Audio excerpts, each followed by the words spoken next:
3,100,000. That's how many small businesses are operating in Florida right now. 99.8% of every company in this state. Now here's the second number, 100,000. That's roughly all the newspaper journalists left in the entire United States, not Florida, the whole country, down more than 270,000 jobs in 20 years. 3 million Florida companies, and essentially nobody left whose job is to write about any of them. For 20 years, that didn't cost you much. Starting this year, it does, because now machines are writing the story of your business, whether you show up for it or not. Hi, this is Brian French with the Florida Authority Network, and today we're talking about an important issue I call the small business editorial vacuum, and why it just became a real competitive problem for almost every company in Florida.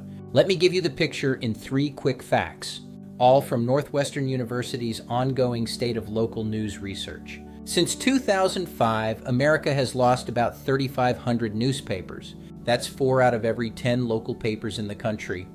Gone. Last year alone, 136 more closed. That's better than 2 per week every week.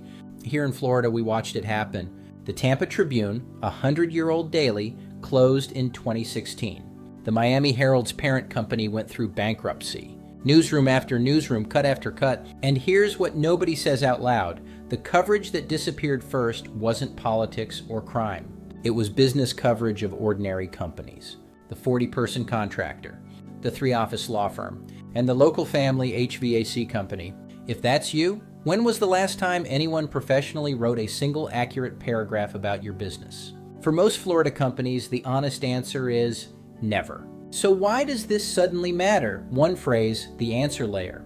When your next customer asks ChatGPT or Gemini or any AI assistant, who's the best commercial contractor in Tampa? Or tell me about this company before I sign with them. The machine doesn't hand them 10 links. It writes them an answer. And it writes that answer from whatever exists on the public record about you. For most Florida small businesses, that record is your own website, a Google listing, a few directory scrapes. That's it. That's the whole file.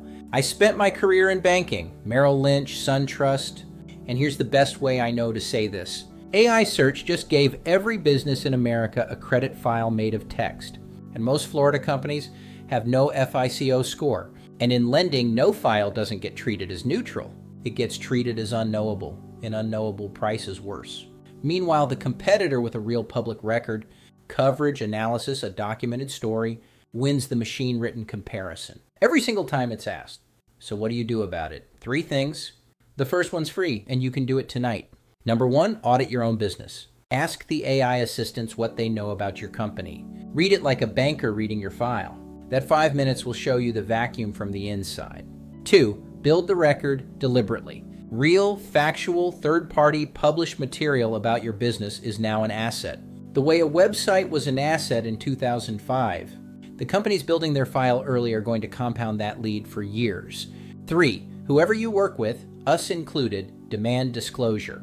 Labeled sponsorship, sourced facts, real names. That's the difference between building authority and renting trouble. That's what we built the Florida Authority Network to do. Florida business publications giving Florida companies the coverage the old press stopped providing, honestly and out in the open.